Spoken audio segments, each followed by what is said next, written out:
This is very small and concise video regarding dengue treatment and prevention.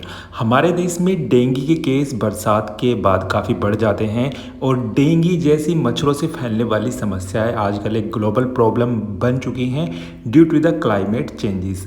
इस video में जानेंगे dengue से बचने के तरीके और डेंगू हो जाने पर उसका उपचार सक्सेसफुली कैसे कर सकते हैं और कैसे रिकवरी रेट को घर पर कुछ डाइट की मदद से बढ़ा सकते हैं और किन कंडीशन में खतरा हो सकता है, ये सब जानेंगे इस छोटे वीडियो में।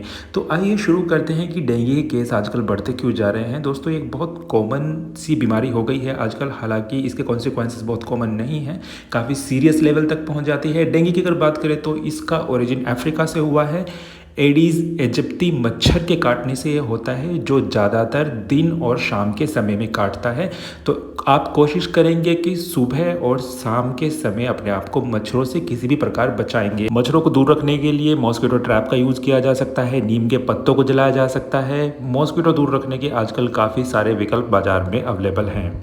इसके अलावा आपको घर पे साफ़ सफाई का काफ़ी ध्यान रखना है। कोशिश करेंगे कि आपके पास जो वेसल्स हैं या कोई ऐसे पॉट हैं जिनमें पानी जमा होता है, उन्हें चेक करते रहेंगे और पानी जमा होने की, खासकर साफ पानी जमा नहीं होने देंगे। इन केस आप पानी को ड्रेन करने में अनसक्सेसफुल होते हैं तो आप पानी में पेट्रोल या डीजल की कुछ ड्रॉप डाल सकते हैं। अगर ये भी अवेलेबल नहीं है तो आप डिटर्जेंट का कंसनट्रेट घोल भी डाल सकते हैं। If we talk about the dengue severity, ये कितना ख़तरनाक हो सकता है, तो यहाँ पे मैं ऐड करना चाहूँगा 95% रिकवरी रेट है। ओनली 4 to 5% केसेस में सीरियसनेस हो सकती है, ये केस बिगड़ सकते हैं। इसके अलावा ज़्यादातर लोगों में, मोर देन 80% लोगों में इसके बिना किसी साइन और सिम्टम्स के डेंगू खुद ठीक हो जाता है। कुछ लोगों में हाई फीवर के चलते, प्लेटलेट्स कम के चलते कुछ एमरजेंसी आ सकती है, पर ज़्यादातर केस में लोग ठीक हो जाते हैं। कॉम्प्लिकेशंस ज़्यादा छोटे बच्चों में या प्रेग्नेंट वुमेन्स में या एज्ड व्यक्तियों में ज़्यादा होते हैं। तो इन 3 एज ग्रुप का आपको खास ध्यान रखना है, इनका प्रिवेंशन करना है। इसके अलावा डेंगू की भारत में 5 स्ट्रेन पाई जाती हैं, यानी कि 5 किस्म का इसका वायरस पाया जाता है। और ये वायरस आरएनए वायरस होता है जो कि मच्छरों की लार में पाया जाता है। मच्छर इसे ह्यूमन के ब्लड में डालते हैं जहाँ पर ये बीमारी करता है। तो इस वायरस से बचने की हालांकि वैक्सीन भी तैयार हो चुकी है। 2016 में ये वैक्सीन इंडोनेशिया जावा में स्प्रेड की जा चुकी है।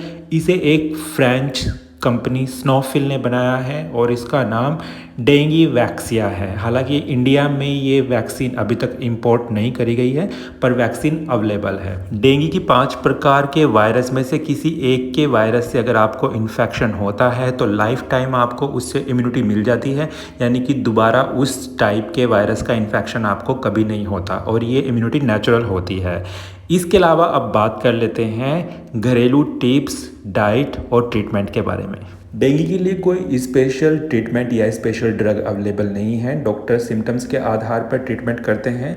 बुखार में ज़्यादातर पैरासीटामोल ही कंसीडर की जाती है। इसके अलावा आप कोई दूसरी एंटीबायोटिक मेडिसिन बिल्कुल भी कंसीडर ना करें, केवल पैरासीटामोल ही बुखार के केस में लें।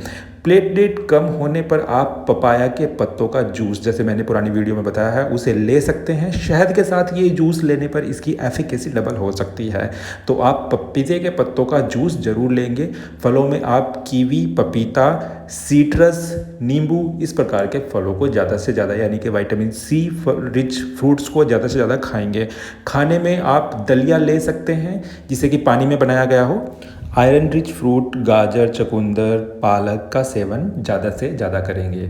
इसके अलावा 1 मुट्ठी नीम के पत्ते और तुलसी को आप 1 लीटर पानी में उबाल लेंगे। जब ये पानी आधा रह जाएगा तो आप इसे एज अ हर्बल टी इस्तेमाल कर सकते हैं।